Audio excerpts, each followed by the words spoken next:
Hello, everyone. Welcome to our program today, which is the book launch of a brand new book published by Johns Hopkins University Press, namely this one, Public University Systems and Leveraging Scale in Higher Education, edited by Jim Johnson. And today we're going to have a conversation with several of the authors of chapters of this book. So welcome. I'm George Blumenthal. I am the Chancellor Emeritus of the University of California at Santa Cruz and the former director of the UC Berkeley Center for Studies in Higher Education, as well as a retired professor of astronomy. And I'm delighted to be with you today, also as a co-author of as the author of one of the chapters of the book. This program today is being sponsored by the Center for Studies in Higher Education at UC Berkeley, which sponsors many events on the web that are worth attending.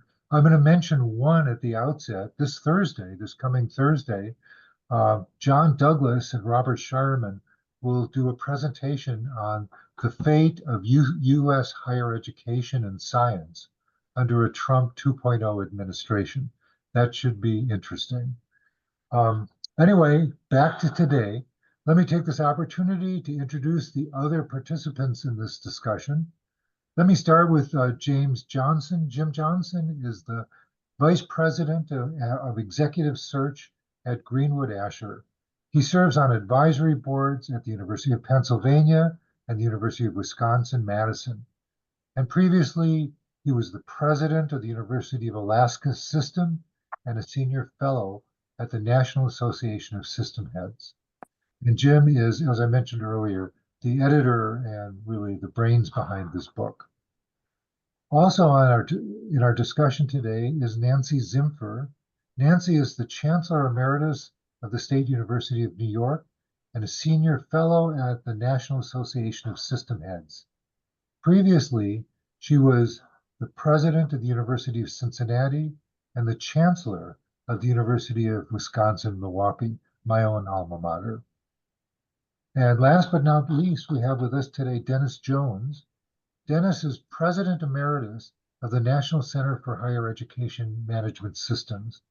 He has more than 50 years experience in research, development, technical assistance, and administration in higher education management and policy.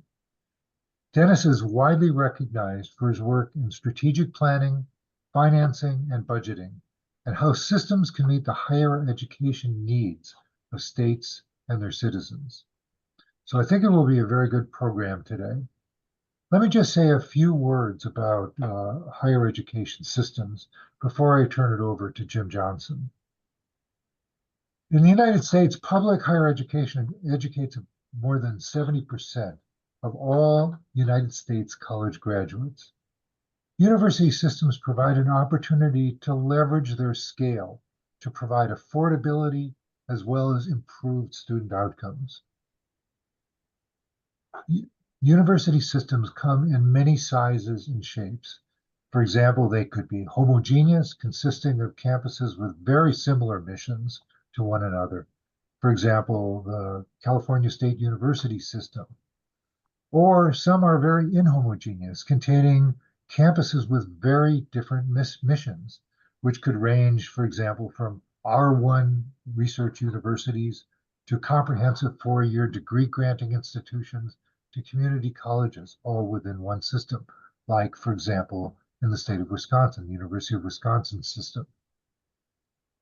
There are many ways that these systems can enhance the collaboration and efficiency among the campuses to advance what Nancy Zimpher has called systemness.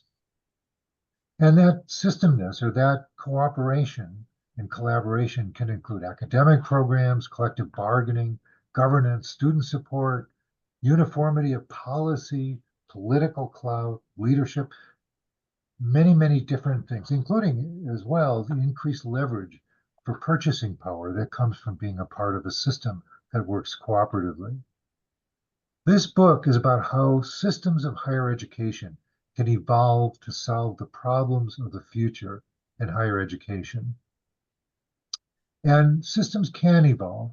In the chapter that I wrote on shared governance or faculty governance at the university, I was surprised when I looked at this and came to realize that only about 14% of United States university systems have an operational system-wide Senate, which provides broad input and policy and coordination on those matters that fall within the purview of the faculty or the academic senate. And of those 14%, more than half of those actually operate in just 3 states. So there is room to grow and there is room for university systems to evolve. Another recent example comes from the California State University system, which recently made the decision to ask every campus to change from quarters to semester system so that there could be uniformity within the system to promote greater cooperation.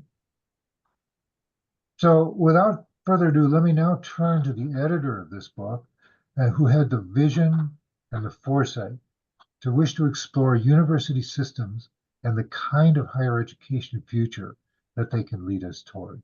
So with that, let me turn it over to Jim Johnson. Well, thank you, George. Really appreciate the thoughtful introduction there. And I think it also required a lot of persistence and herding of cats because there are 17 contributors to this book. So it's really fitting that the launch of the book be sponsored by the Center for Studies in Higher Education for a couple of reasons. One is that Clark Kerr, the hero of some of us, really formed it, got money from the Carnegie Commission back in the 50s to kick it off, and really supported it over the years. And his colleague Marion Gade has played a really important role there at the center. And also, in my own time as a scholar, I suppose, I was a visiting scholar there at the center a little over 20 years ago when I had the opportunity to meet with Clark and learn some of his clever phrases. So I really am pleased that this opportunity has been provided. So the idea for the book really originated several years ago as a result of the confluence of several events and realizations which forced some of us onto the balcony, so to speak, to reflect on how our public university systems could be even more effective than they already were at serving their missions. And one of those forces was the pandemic, which showed the many contributions, including UC Berkeley, to the response, our system's resiliency, but also some pretty serious gaps. The social justice movement was another factor which highlighted serious shortcomings in how our educational systems across the country serve our nation's diverse populations. A third factor was the Power of Systems initiative being led by the National Association of System Heads, really led by Nancy Zimpher and her colleague Rebecca Martin, and their invitation to me to join their cause after I left the University of Alaska system. And another force, I think, was my passion for these odd entities, these university systems, and how powerful they are in impacting in a positive way higher education in the country. And also, a recognition that when I was a system head, I seemed to always be in the fight, advocating for the benefits of the system. And as a student of systems, a recognition that very little, frankly, has been written about them since that work sponsored by Kerr when he was at the Carnegie Commission 50 years ago. And I think another factor was our collective recognition that despite the huge role these systems play, George mentioned just a couple of those numbers in a second ago, in our nation's higher education ecosystem, our systems are undervalued, underutilized, and not well understood for their enormous potential. 44 of the 50 states have systems. 70% of the nation's public post-secondary education students are in a system institution. 15 of the top 20 most highly ranked campuses in the nation are in systems. 8 of the top 10 largest enrollment institutions in the nation are in systems. 16 of the top 20 institutions in the country in terms of social and economic mobility are in systems. And yet, the dominant form of organization used by states across the country to govern higher education are not recognized by the federal government. Do a search of the word system in the Higher Education Act and you will not find it. They have little, if any, role in the accreditation process. I actually went through the composition of the councils and commissions that of the accreditors across the country, and out of 200, one is a system person. 1 out of 200. And of course, these systems occupy the unenviable, perhaps even impossible position of simultaneously advocating for or defending their institutions from external intrusion, while at the same time advocating for and defending external forces seeking to align universities more closely with state priorities. And so while on a proverbial balcony, a group of us at Nash, including Nancy in particular, thought up a proposal for a series of 3 books on systems that would make a contribution to both the practice and the scholarship of these important organizations. 1 volume would be on the theory of systems, the second on leadership of systems, and the third on the practical potential of systems. We proposed the series to the Johns Hopkins University Press, which after conducting a peer review, accepted the proposal. This book on leveraging scale is the 3rd volume, and Nancy and a couple of her colleagues wrote the 2nd volume. It'll be out in the spring. And then the 1st volume on systems theory is still in the works. So on to this volume.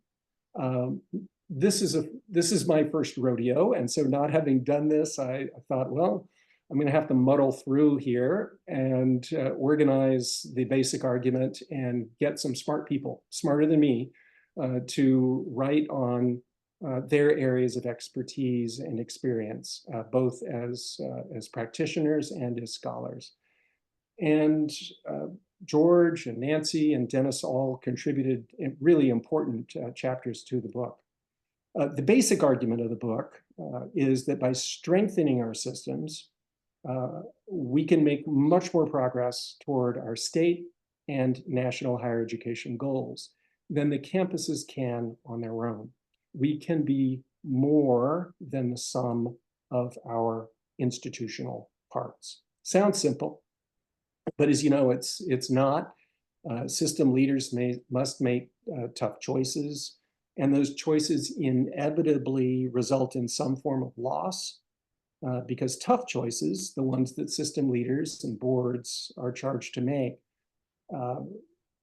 really require allocation of resources from something of lesser value to something of greater value. From some activity that worked in one political, economic context, cultural context, historical context, but no longer do in the current, much less in a future context. Plus, the tough choices are not about problems that are solvable. Even very complex problems through the application of authoritative expertise can be solved. But rather, the kinds of problems that system leaders, boards, et cetera, face are not solvable necessarily. They may be manageable, but they're not solvable. And they require adaptive leadership techniques, such as those taught by the great leadership scholar and advisor to presidents and CEOs, Ron Heifetz. And examples of those adaptive leadership challenges might be, do we centralize or do we decentralize? Do we focus on revenue expansion or expense reduction?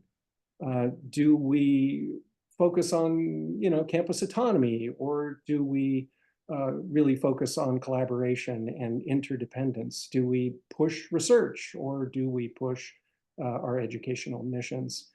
Again, these are yes or both and kinds of problems that need to be managed, but really aren't susceptible to solution by an Excel spreadsheet. So I asked Ron to write the foreword of the book to set the stage, which he kindly did, and then 17 scholars and others to reflect on how these adaptive challenges show up in their fields of expertise. The range of topics is broad, perhaps even eclectic, but I thought, okay, that's reasonable given that our collection of systems and the variance in how these systems are organized might be called eclectic. Topics include AI and cyber and collective bargaining and lean process improvement, faculty governance, structure and functions of systems, change management, collective bargaining, and on and on. And while I provided nominal guidance to the contributors, really with the main questions being, what if systems operated more effectively in your field of expertise? What would that look like? What would be the benefits to students and the states and the nation we serve? And those contributors all dove in, and the result is what I hope is a useful primer on systems for experienced leaders and scholars, aspiring system leaders, assuming there are any out there, board members, policymakers, and scholars of systems. And it's my hope that after reading the book, you'll have a little bit more knowledge about them and a lot more confidence in how our systems can provide even more value for our students and our campuses, our states, and the nation. And before I hand it off, I'd really like to give my special thanks to Nancy Zimpher for her energy and confidence and support throughout the project, and Dennis Jones as well for his fast friendship and really lifelong dedication to the success of these systems. And also to a longtime leader there at the Center for Studies in Higher Education, John Douglas, for his support and for his friendship.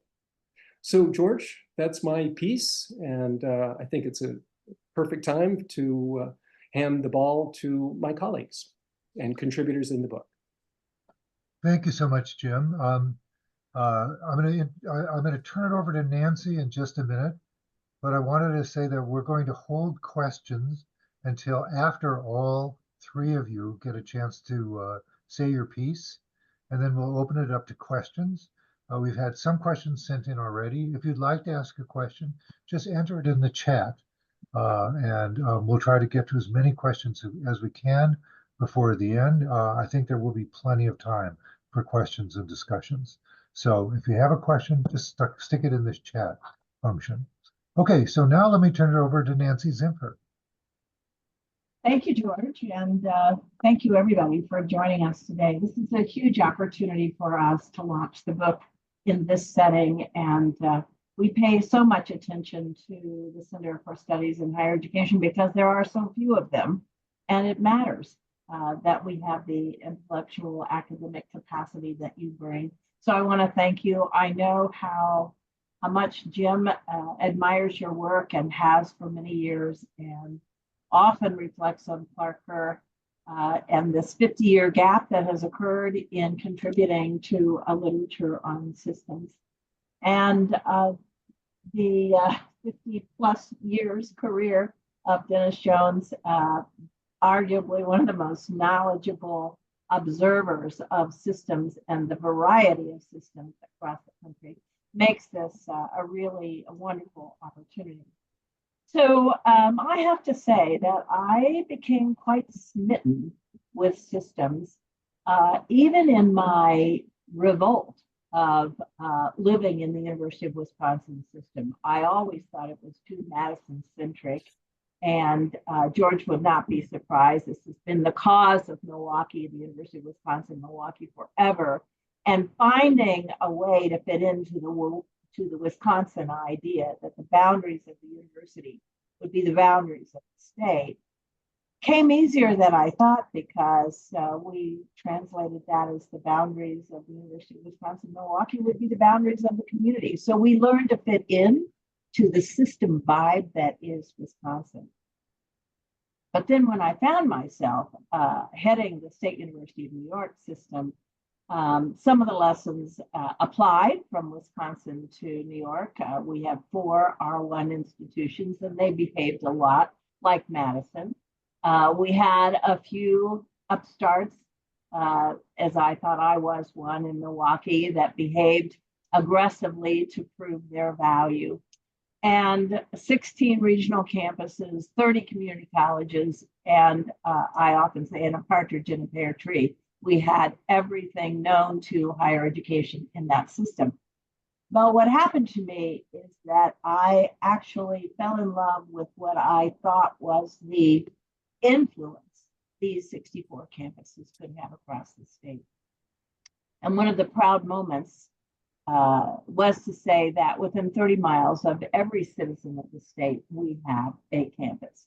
And while there were multiple calls for reducing, merging campuses, we also knew that if you take a campus out of a community in upstate New York, that community will die. And so you can't just take a functional technical solution. I think Ron Heifetz would be proud of this, and think that it would work when you're looking at 64 campuses across a state and the service they give. So in my, I have trouble with this word, George, but in my retirement from the State University of New York, I had to find a place to land, and I landed at an organization that I knew all too well. I had chaired the National Association of what was then called System Heads for 3 or 4 years because nobody wanted to chair it, frankly. And I don't want to overstate today the role that national organizations, often called trade associations, which I don't particularly consider a compliment, that they serve any useful purpose. And I, on the contrary, have always thought they could serve a useful purpose. I chaired the board of APLU, the land grant organization, and fought hard for an urban land grant mentality in that agrarian organization. So it wouldn't come as any surprise, probably, that when I landed volunteering to help out a little bit with NASH in its current state, and that coalesced or coincided with the pandemic and the massive changes we needed to make on a dime, I began to think personally and individually about what I had experienced in a very large and unmanageable system like SUNY, and what 50 or 60 systems across the country could do. The wisdom of our response to the pandemic came every bit from the system. It didn't come from NASH, but we did observe the phenomenon of the role systems began to play in a crisis. Isn't that interesting? That at a point where campuses tend to reject oversight by a system, they really fell in line when systems could be the buffer between the politics of governing COVID at the state level and the need to respond in some kind of consistent way about opening campuses, closing campuses, offering online, offering support. Who do you respond to? And in that vein, I think systems were really instrumental in the transformation that occurred just to keep us going during that pandemic. But it also energized us. We literally went to the Board of Trustees of the National Association of now called Higher Education Systems and talked to them about getting on the balcony. I just love the fact that such an intellectual approach to system work landed in a very pragmatic conversation of a Board of Trustees for an organization in the Beltway that nobody really knew much about. And we used that perspective on transformational change to guide a theory of leadership that I personally have come to execute wherever I have served, that we have to have a vision of what brings us together, but that vision has to be crafted at the hands of many, and that it has to result in a set of actions that can be measurable, and that it has to be sustainable. So we took that homemade theory of leadership, and we turned it into a process, which we ultimately called the big rethink. And in doing so, we were able to create an agenda that said student success should be our mantra, that we should work very hard to catalyze this notion of working collaboratively. The Stanford Social Innovation Review talked about collective impact. That's what I think we were exercising in our attempt to pull people together to create 200 people who talked weekly about our future, to create design teams that would give us a place to go. And we announced an agenda that, not surprisingly, we called the power of systems. That because of our scale, because of our existence, just like SUNY in 64 communities across the country, systems are guiding higher education. We are educating the majority of public education students, and 80% of them are Pell eligible. How could we have landed in a better environment than that to add our heft to Obama's moonshot issued in 2009, and now, of course, we're not making that 2025 goal.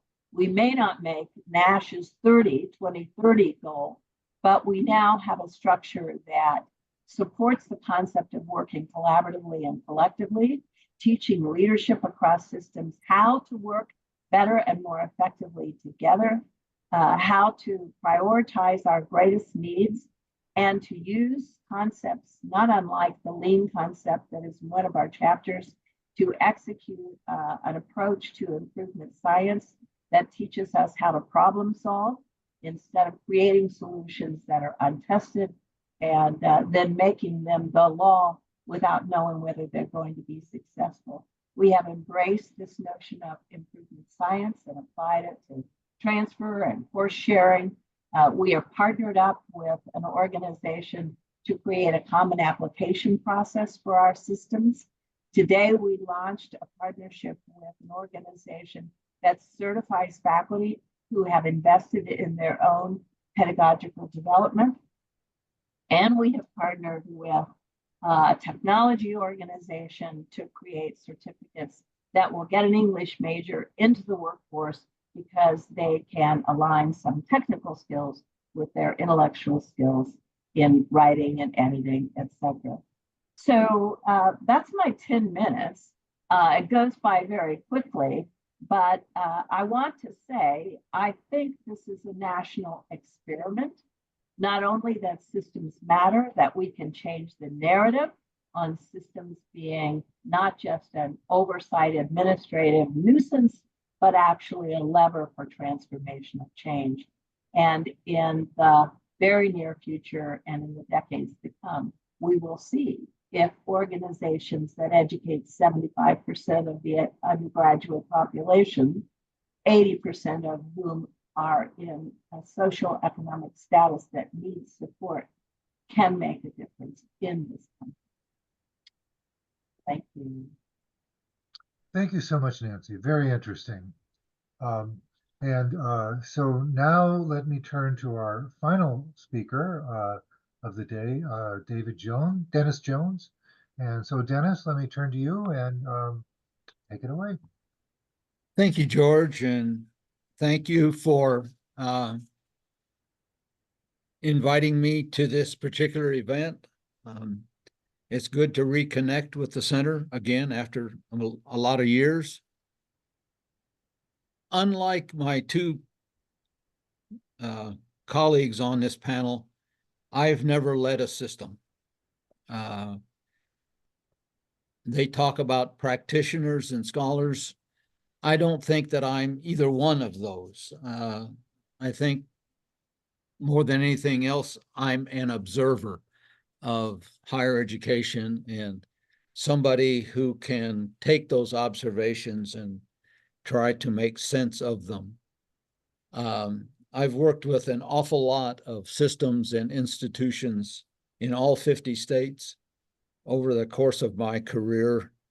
And from that experience, I conclude that systems or I would go so far as to say freestanding institutions that are increasingly behaving as if they were systems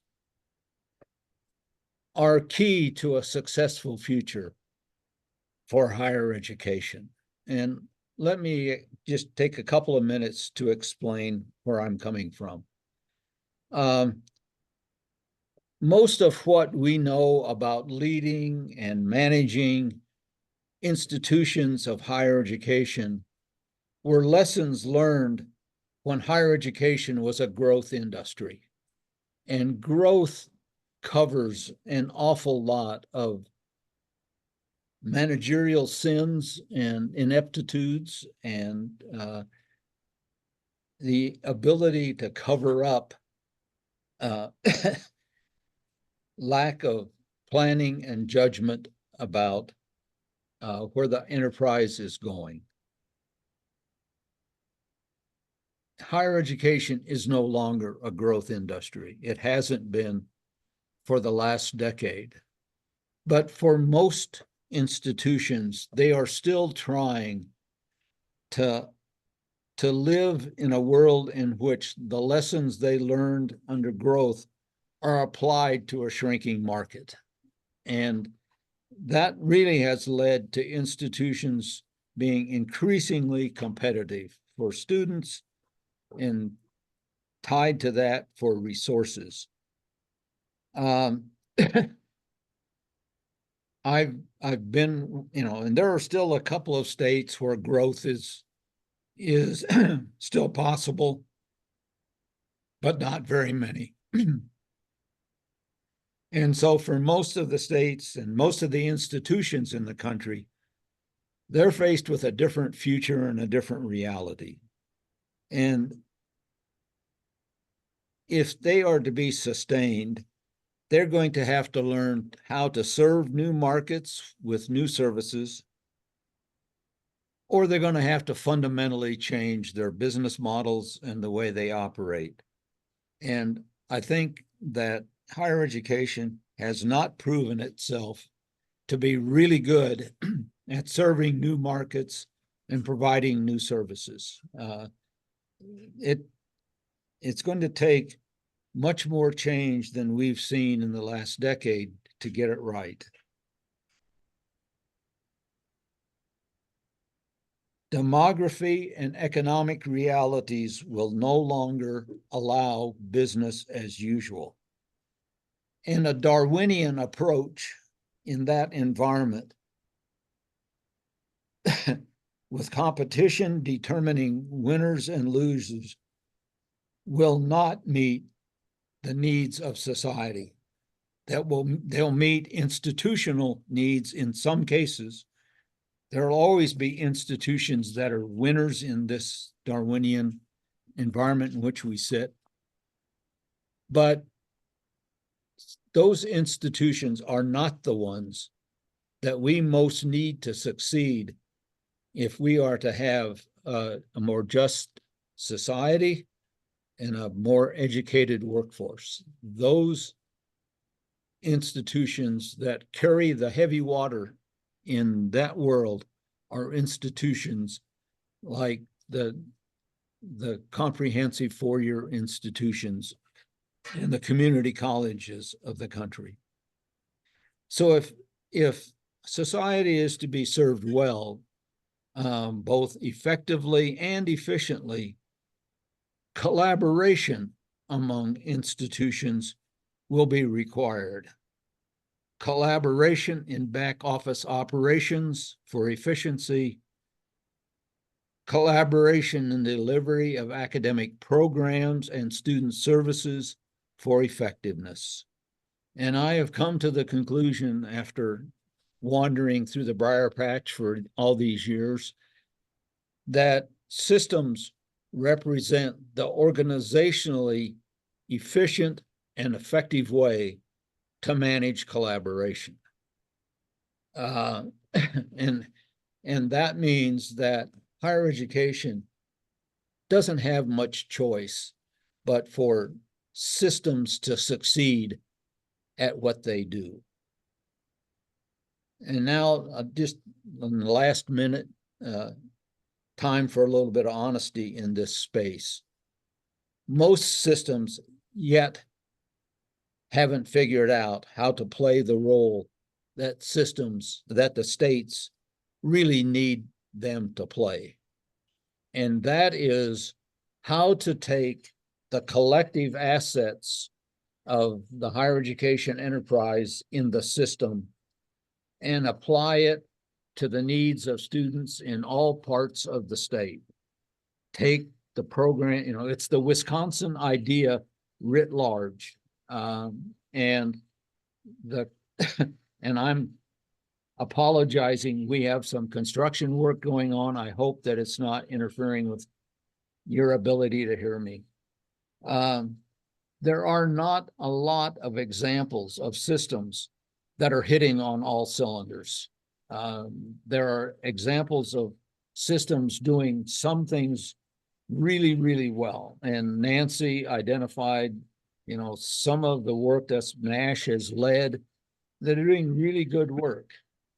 But to say that all institutions are functioning at the full level of expertise that they need to would be a gross overstatement. There's a lot of impediments and barriers to getting there. We are steeped in a culture and a tradition of institutional business, the way it's been done for hundreds of years. Putting that in a collaborative environment is a hard sell. And it takes extraordinary leadership. It takes certain skills. There are technical aspects to it, but it's way beyond that. And that means that for the folks at the center, there's plenty of room for R&D in this space. There's plenty of room for good work to be done in making this whole enterprise better. And with that, George, I'll turn it back to you, and we have time to engage, I hope, with some good questions. Great. Thank you so much, Dennis.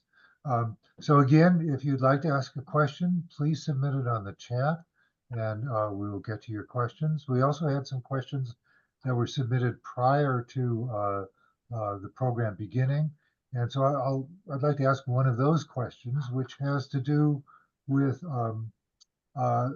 the U.S. investment in higher education and whether or not systems can help the United States prioritize higher education as a public good.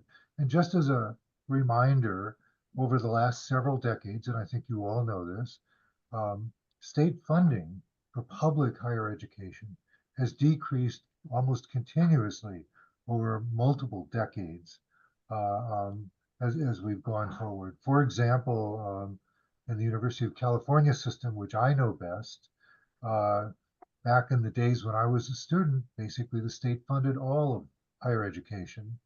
Today, roughly speaking, the state funds about 40% of the cost of education of a student at the University of California, with 60% basically coming from tuition and fees. And I've sometimes wondered whether, though we've gone from a state-supported to a state-augmented form of education, whether someday we'll end up being a state-tolerated form of education. But the point is that trend has happened. And my question is, do you see systems helping reverse that trend and improving the sense that that higher education, public higher education, is a public good? Would anyone like to take that on? Why don't you go first, Jim? Well, thanks. I absolutely think that systems can take that on, and one of their most powerful opportunities is to speak as one strong collective voice on behalf of the institutions that are part of those systems. I would note, though, George, in your question, you did identify the nation and the sort of federal government. The federal government spends nothing on systems. Systems do not exist in the federal government. $78 billion of COVID pandemic response money, for example, was appropriated by the federal government, and it went straight to the institutions. And so really the action is, I mean, potentially at the federal level, but the real action from a state appropriation standpoint is in state capitals. And that's where I think systems can play a much more effective role at combining the power of their institutions in, as Dennis said, serving the needs of the entire state rather than the needs of each of the individual institutions. Speaking with one voice, I think is critical as well. And I think it also could not only benefit the institutions if the system is more effective in state capitals from a financial standpoint, but also from a public support perspective in terms of the relevance of higher education. If people in rural parts of, we've picked on Wisconsin a little bit today, if people in rural parts of Wisconsin only see the University of Wisconsin-Madison as a football team, then that's one thing, but it's certainly not relevant for purposes of their post-secondary education opportunities. And they need to see that particular university as important in terms of the economic development and resiliency, really, of their communities as demographics, as the economy changes. So I believe absolutely that systems can play a much more important role than they currently do in that space. Great. Does anyone else want to comment? I'd rather get more questions. Okay. Right. So we now have several questions that have come in, I'm pleased to say.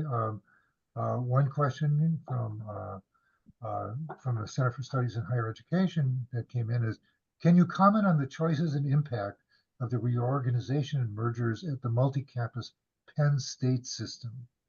Is this the template for states with declining populations? Well, I mentioned in my remarks, George, that taking a college campus out of a community has very negative effects on the economy of that community. When I was at SUNY, I tried to get campuses within 10 miles of each other to consider one president, two campuses. I got that totally wrong because none of the advisory boards or authority boards wanted to give up their political clout. However, someone said to me, you did it all wrong. Well, I recognized I did it all wrong, but I didn't know what the solution was. And one observation was, keep the presidents, but merge the C-suites and the administrative opportunity. So I think that's a really sort of rock solid suggestion. There are so many things that can be economies, including everybody wants a vice president of everything, and that can be shared. Someone asked, is there any economy or rationale to getting everybody to transition to semesters? Absolutely. Why? Because it's the student who transfers, not this institutional commitment to quarters or semesters. So there's just a multitude of examples of how we can integrate or merge shared services, IT contracts, doing some organization within the search process. I hired 54 presidents. I mean, things can be consolidated, but I think, and this was challenged in PASHE in Pennsylvania, where they did cluster 3, and Dennis can talk about that a lot, but I think keeping some of the identity of those campuses while merging administrative responsibilities could be one way to chart a new path. Let me just respond more directly to that question in Pennsylvania. And that is that I think it deals with the 6 of the smaller campuses in the system. It does not pull on the complete assets of the system to serve those communities. It merges 3 small ones here and 3 small ones there. I mean, it is one solution, but much more firmly of the belief that merger is the last place you go, and that doing more collaborative delivery of academic programs, making more opportunities available to students in those places, limiting the offerings of those campuses to what they can really do well and not try to do everything so they become more efficient. But there are, I think, other ways to have dealt with that particular problem. And I, Dan had lots of issues that he had to deal with on the union side. There's a set of other environmental factors that went into the decision for merger. But I don't think that that's the template that we're going to see in most other states. I think we're going to continue to see freestanding institutions in a system, but the functions on those freestanding campuses being repurposed in such a way that you get more education to the students there more efficiently. Great, thank you. So Dennis, the next question was directed at you. And the question was, what is one concrete example of what collaboration between institutions can look like? Well, one example would be, there's clearly the back office operations where collaboration is carried to the level of centralization of purchasing and those kinds of functions. Virginia does this really, really well with a separate enterprise that they've set up to do purchasing for all of higher education, etc. I think more importantly is how do we do it on the academic side? And there are examples of institutions that, and this in many ways goes to the question of how do we fund it? But in Oklahoma and other places, institutions deliver programs that they are strong in to campuses that are in parts of the state that need a program that they can't offer.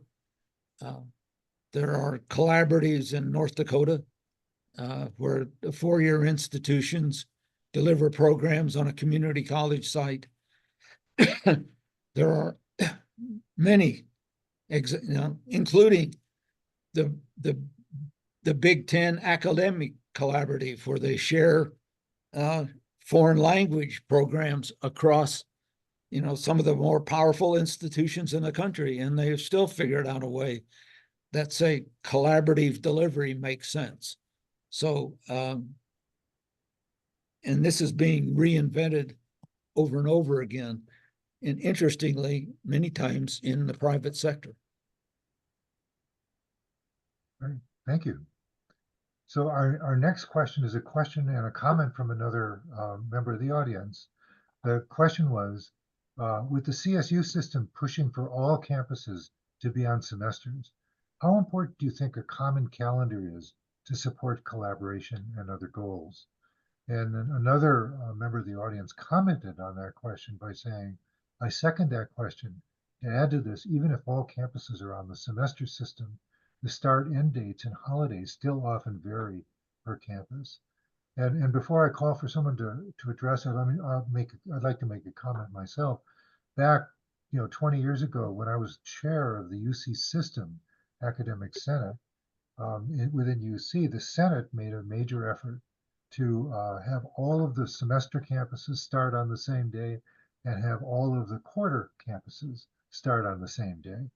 And we ultimately succeeded, but it was a major effort to do that and to convince the campuses to go along with that, what I thought of as a rather minimal effort at standardization, but ultimately it did succeed. But the question is, do you think that a common calendar will support common goals?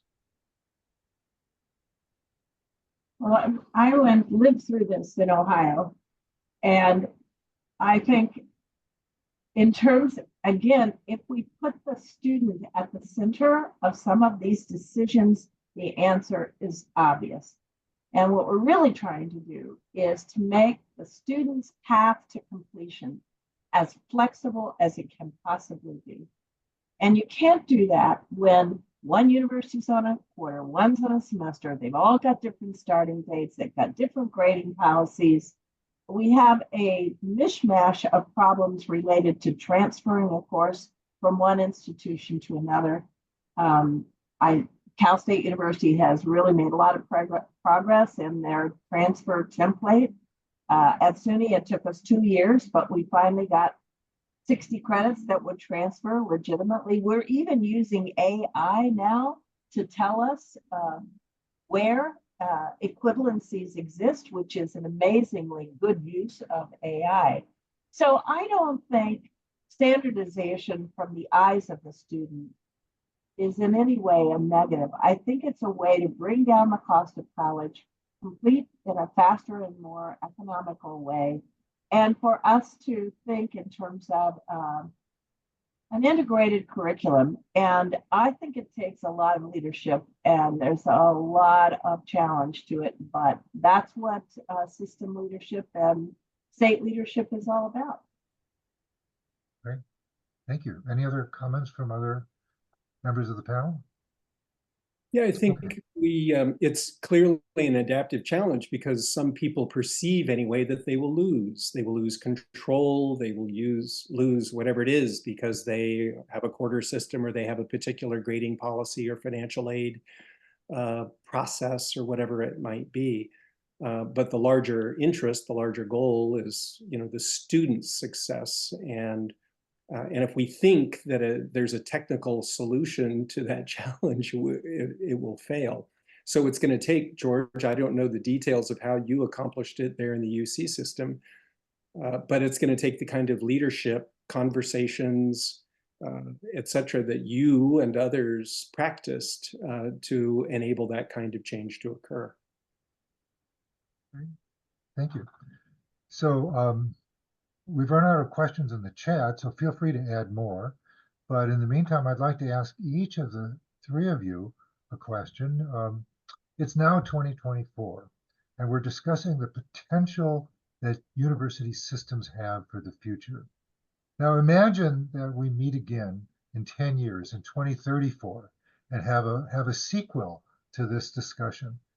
What is the one thing that you would most like to see have happened in the ensuing 10 years that allow university systems to have a real impact on the quality of higher education in the United States? What is the one thing that you would most like to see have happened 10 years from now? Jim, do you want to lead us off?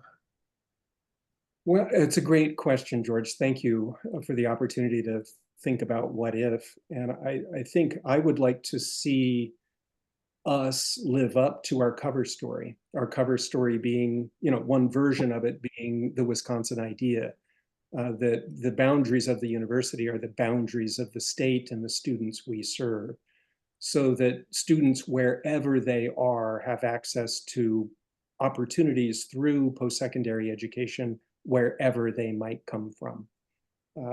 And sure, there are technical challenges with accomplishing that.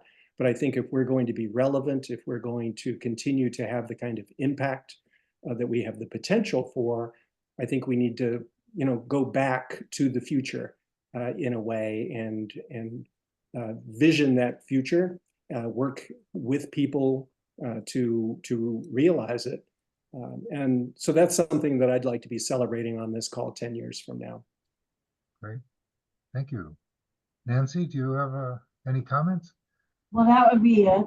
I do think that we have to transition from a focus on sort of functional, institutional identity, reward system, and talk more directly about the student. What we are learning in NASH about the healthcare system and its embrace, if you will, of quality systems where the patient comes first, That may be idealized because they actually get punished financially if the patient isn't in front of the agenda.